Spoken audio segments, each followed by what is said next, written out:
बिताए। मैं केवल 4 मिनट आपके साथ बस वो वाइब्रेंट जो मैं वाइब्रेशन लेके आया हूँ शेयर करना चाहता हूँ। 144 घंटे वहाँ शेयर किए थे, मतलब बिताए थे, केवल 4 मिनट चाह रहा हूँ। जेएनयू की जो सबसे चीजें जो आकर्षित लगी वो 2 चीजें लगी। एक स्वामी विवेकानंद की जो स्टैचू लगी है वहां पर, नरेंद्र मोदी जी ने लगाई है, उसका मुख जो है पूरब दिशा की तरफ है।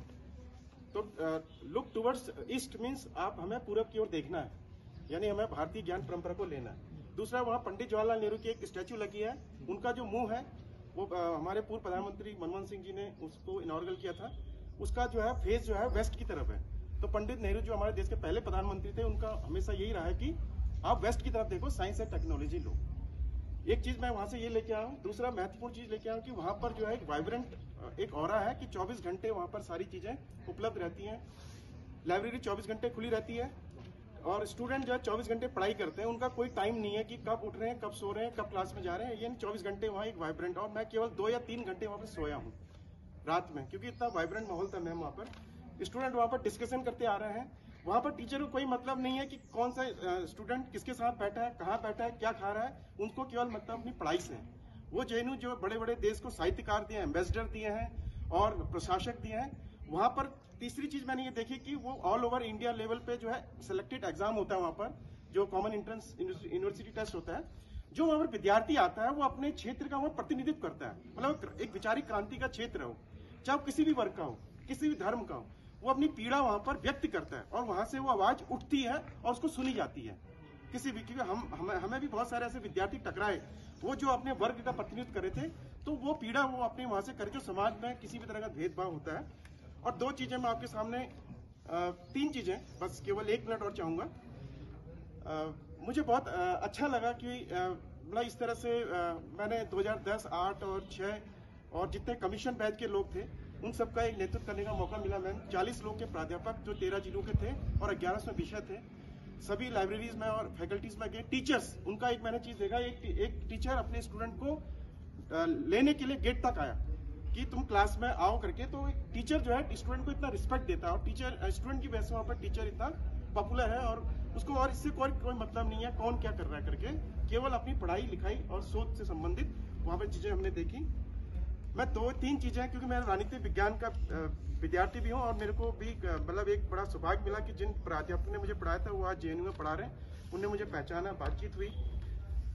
मैं जैसा कि एक संस्था है, मैं थॉट का और दर्शन का विद्यार्थी हूँ।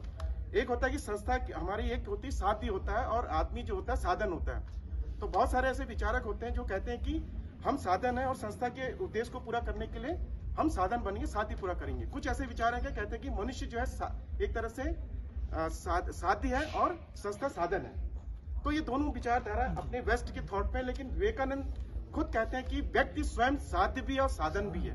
ये थर्ड थॉट जो है क्रिएट किया, जो मैंने वहां पर महसूस किया। और मैं पिछले 8-10 साल से मैं कह सकता हूँ, या बहुत ही 8 साल से मैं बहुत सारे कॉलेज से जुड़ा, उनके स्टूडेंट के नंबर लिए। मेरे पास कम से कम 30 ग्रुप हैं यंग मतलब यूथ के। मैं सोच रहा था कि मैं ये यूथ के ग्रुप क्यों बना रहा हूँ, विवेकानंद के थॉट क्यों मतलब इनको सुबह सुबह भेज रहा हूँ अलग अलग कॉलेजेस में। लेकिन वहां पर जब मैं गया तो मुझे अपना जो है भविष्य जो है दृष्टि स्पष्ट दिखाई दी कि ये जो ग्रुप बना रहे हो आप, ये स्टूडेंट का, इसका क्या उद्देश्य है, वो मुझे दिखा और उस पर मैं काम करूंगा। ये मेरा अपना जो है, चाहे संस्था का है चाहे मेरा अपना है, उस पर मैं काम करूंगा। वो मुझे दृष्टि दिखाई दी। लास्ट में मैं 1-2 बातें कहना चाहता हूँ कि जवाहरलाल नेहरू के यहाँ पर एक बहुत अच्छी कोटेशन लिखी हुई है।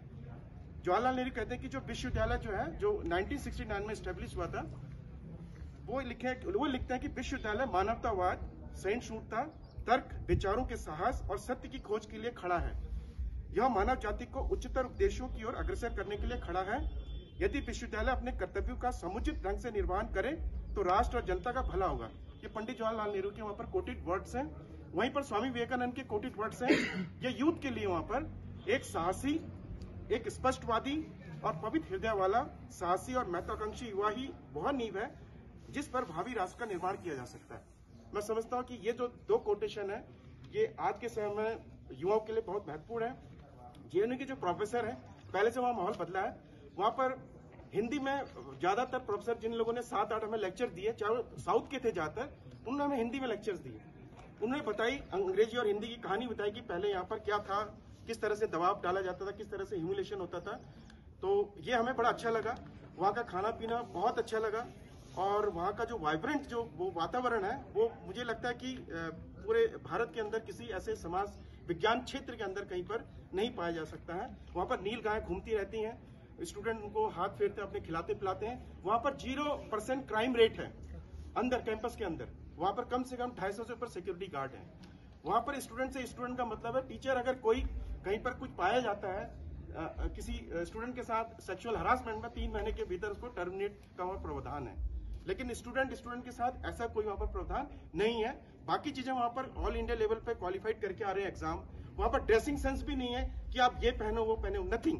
वहाँ पर केवल विचार और क्रांति, उसकी विचार की क्रांति, आपकी पढ़ाई की कीमत है। वहाँ पर पढ़ाई की कीमत है, उनसे कोई मतलब नहीं है। क्योंकि हमने देखा वहाँ पर घूमा फिरा और जेएनयू जो है पूरे भारतवर्ष को जो है प्रतिनिधित्व करता है। इन्हीं शब्दों के साथ एक बार पुनः मैं स्वामी विवेकानंद राजकीय स्नातकोत्तर महाविद्यालय लोहाघाट और डॉक्टर संगीता गुप्ता मैम और मेरे वरिष्ठ प्राध्यापकगण, पूरे महाविद्यालय के स्टाफ, आपको धन्यवाद देना चाहता हूं कि मुझे इस महाविद्यालय में सेवा का मौका मिल रहा है। और अब मेरे को अपनी दृष्टि जैसे विवेक है, इस तरह के जो विद्यार्थी जुड़ रहे हैं भविष्य में, ये 10 साल बाद मुझे पता नहीं ये लोग अपने आप को कहाँ पाएंगे और मैं खुद नहीं जानता कि मैं अपने आप को कहाँ पाऊंगा इन विद्यार्थियों को जोड़ते हुए।